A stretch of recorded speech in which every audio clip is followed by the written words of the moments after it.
Welcome back to Brashonomics. I was just telling a quick story about, about myself eating tuna fish that was expired, and it tasted just fine. And, I just started thinking about why people, why canned goods have expiration dates on them if they don't go bad. And it seems that if, they really understood how long their food lasted, maybe they could guarantee the freshness. Well, a lot of food companies maybe aren't guaranteeing the freshness of their food, which is a bummer because I eat it well after it expires. But Paul Cantu, who joins us now, does guarantee a lot in his real estate practice. Paul Cantu's on track to close 72 transactions in 2012 as a member of the accredited Platinum Real Estate Professionals Group that's comprised of the top 200 agents throughout North America, and also holds Prudential's prestigious President's Circle Award and McPherson's prestigious Top Producer Award. That is a mouthful. Paul, how are you, buddy? I'm great. How are you doing? I'm very good. You've done a lot of work, and, you've worked in real estate a long time, and it seems that we don't talk to a lot of people who actually guarantee their work, yet you have found a way to you guarantee the work you get to your clients. Tell us a little about that. Well, I think it's really important that we hold ourselves accountable, to our clients. There's not a lot of agents out there that do. And I think our clients really appreciate that we have some, skin in the game, if you will. Sure. Yeah. Our guaranteed sale program is actually pretty simple. We simply guarantee to sell a client's home in 45 days or fewer at a price acceptable to them, or we'll credit them $3,000 at closing. So really, there's you don't have to worry. If you are going to list their house, then you basically guarantee it sells, or else you're going to give them some money. Absolutely. I feel that there's a, perception out there, unfortunately, on behalf of a lot of home sellers where they feel that the agent will just take the listing, bang a sign in the ground, hold an open house or two, and kind of hope for the best. And while I don't totally agree with that perception, it doesn't help when a lot of agents out there are using outdated marketing strategies and, not guaranteeing their performance. You talk about those outdated marketing strategies, and at the very top of the hour, we were discussing, I don't know if you're a football fan, but, okay, so we're talking about Russell Wilson getting the starting job, and he doesn't have a lot of experience. Matt Flynn doesn't have a lot of experience, but he also has incredible quality. And, the way I think that transitions into choosing a professional is a lot of the people who have a ton of experience. I mean, even in our own industries, we call them dinosaurs. Sure. And it's probably for the right reason, because they're not adjusting to, as you say, new market technologies, new ways, or new marketing technologies, new ways of helping people accomplish their goals. Well, when I got in the business back in 1999, people were really still utilizing the same sort of marketing strategies that had been used for 100 years. Open houses, brokers opens, and really strategies that just don't work, but, often appease the seller because they're not educating the seller as to strategies that actually do work. So, for example, I haven't done an open house in probably over a decade, mm-hmm. and my sellers understand why.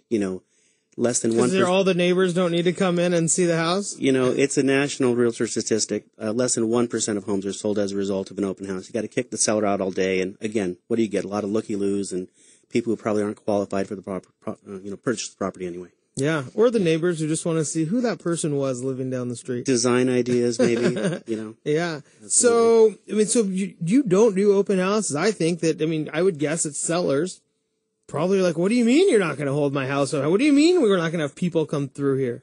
Sure. Well, we just, we have a lot of other marketing strategies that have just been really highly effective, and we have the statistics to back that up. So, what are some of those marketing strategies? Well, we do a lot of things such as narrated virtual tours. We've been using the same videographer, photographer for years, and just very high-end. Basically it gives the potential buyer the opportunity to see the house without having to actually come through. So it works in two ways. It repels those buyers from the property wouldn't work anyway, and then gives a very clear picture to those buyers that, for whom it will or might. And it sounds like that's kind of like having an open house. You just don't have to leave all day. We call it our open house every day. Good name. I like it. So you have these guarantees and these obviously exceptional marketing programs that allow you to guarantee your work. Who's your typical client? You have to qualify to work with you? No, not at all. But I'd say our typical client really varies per neighborhood.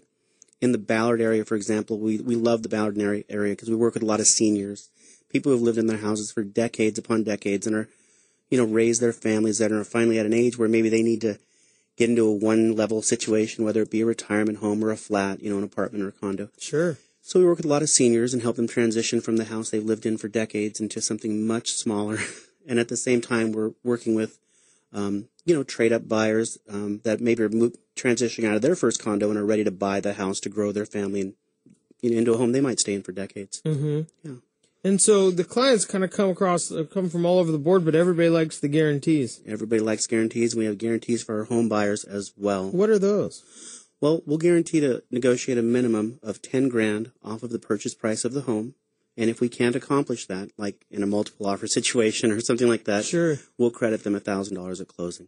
So again, just gives them another way that you become vested in their success. Exactly, and for both buyers and sellers, we do have cancellation guarantees. We always want to make sure that people are 100% happy with our performance, and if they're not, we allow them to, of course, walk without holding them to a 6-month listing, the remainder of that contract. Sure. Yeah. I mean, because you don't want to be in a relationship where nobody's happy together anyways. No, but you'd be surprised. There are real estate companies that will hold you to those that real estate, that listing contract for the duration of it. And I've actually, to be honest, I've never been fired for performance, but people do have life changes where, whether it's illness or family situations do change. So sometimes, people do need to cancel.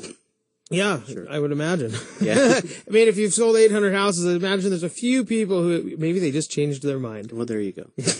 Who knows? We're here with Paul Cantu, broker and owner of the Cantu Group Real Estate.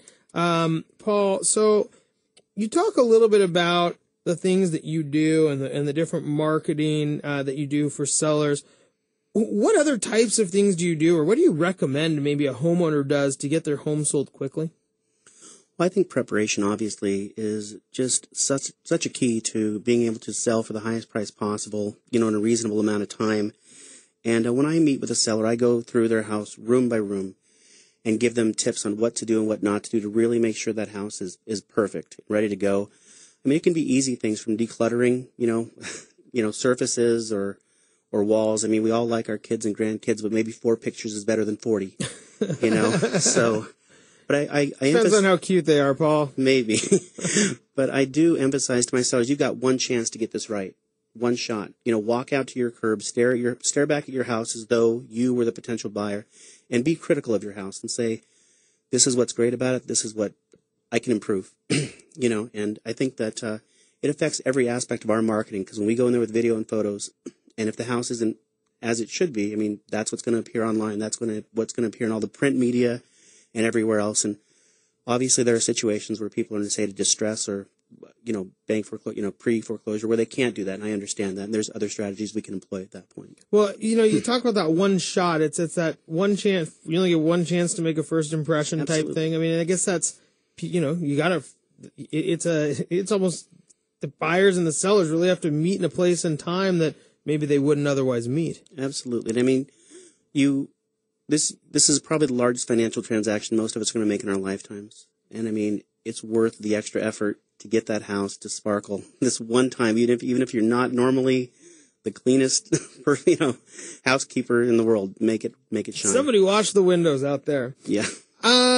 Paul, we just have a couple minutes left, but I want to ask you a few more things because, to get to work with that many buyers and sellers, to go through, to really do that, you must have some success stories with different ways that people find you.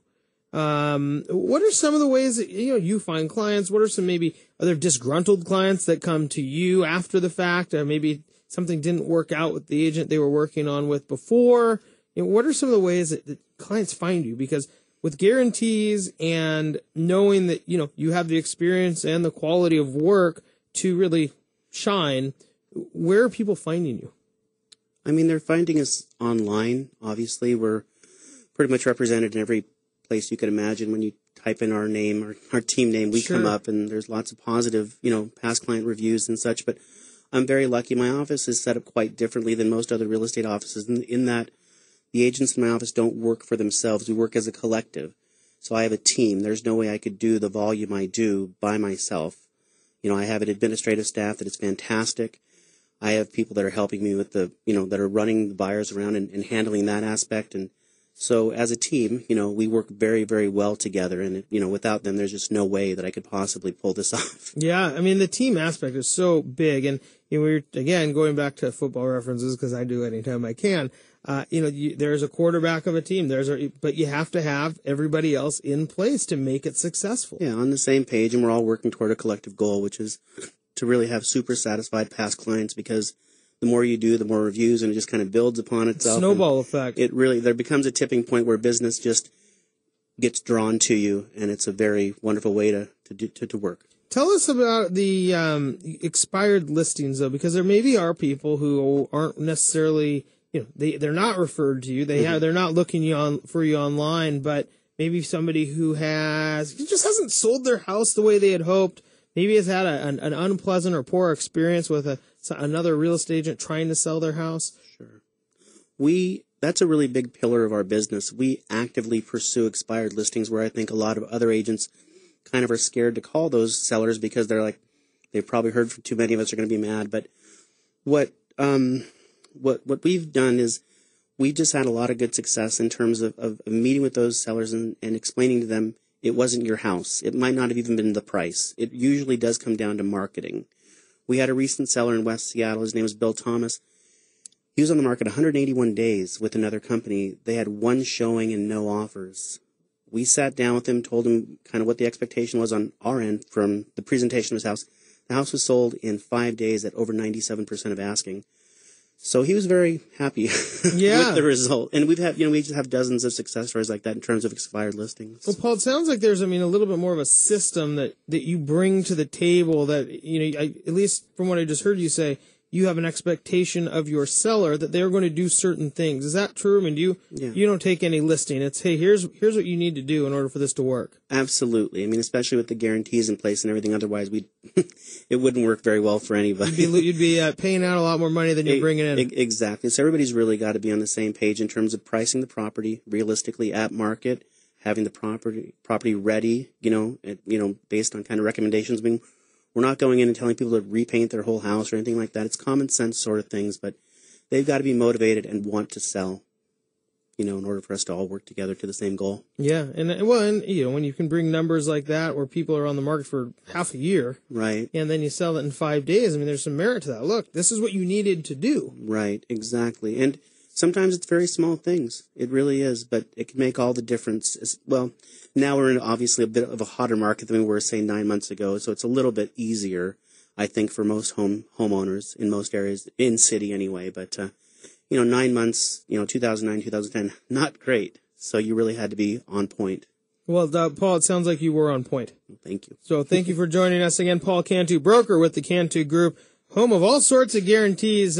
Pretty interesting stuff to really help you make sure you're getting what you want. So, I'm excited now. You know who is back with us? A good friend of our show, good friend of mine, acclaimed author, Jane Hodges, who's going to join us here shortly, right after this break. That was Paul Cantu with the Cantu Group. We'll be right back. You're listening to me on Brashonomics.